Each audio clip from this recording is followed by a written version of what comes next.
Hello everyone, welcome to Sabitha's corner. పక్కా కొలతలతో మామిడికాయ పచ్చడి ఎలా పెట్టాలో ఈరోజు చూద్దామండి. ఆవకాయ పచ్చడి అంటే చాలామందికి ఇష్టం ఉంటుంది కదా. మీకు చూస్తుంటేనే నోరు ఊరిపోతుంది కదండి. అయితే ఎలా ప్రిపేర్ చేయాలో చూసేద్దాం ఈరోజు.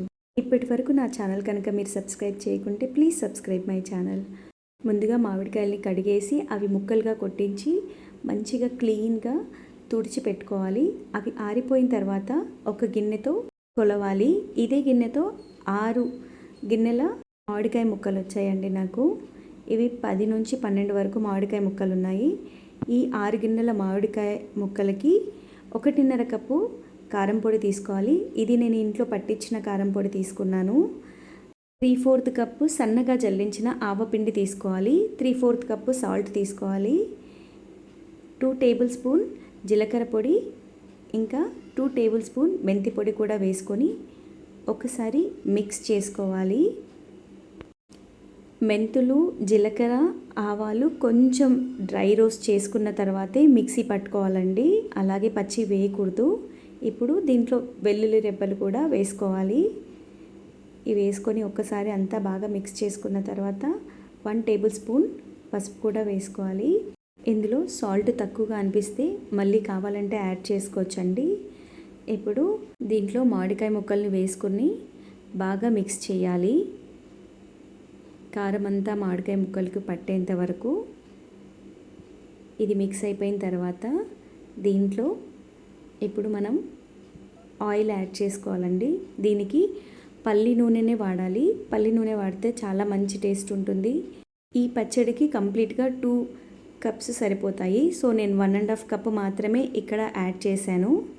ఆంధ్రాలో అయితే ఇలా పచ్చి నూనె పోసేస్తారండి పచ్చడిలో.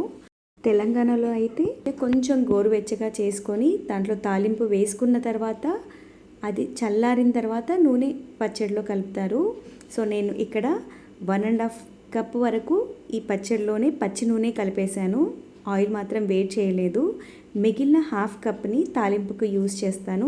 ఇక్కడ 1/2 కప్పు ఆయిల్ వేసుకొని జీలకర్ర, ఆవాలు వేసుకున్న తర్వాత ఇది స్టవ్ ఆఫ్ చేసేసుకోవాలి. ఇప్పుడు స్టవ్ ఆఫ్ చేసిన తర్వాత ఆయిల్ గోరువెచ్చగా ఉన్నప్పుడు 2 to 3 టేబుల్ స్పూన్ వరకు అల్లం వెల్లుల్లి పేస్ట్ వేసుకోవాలి.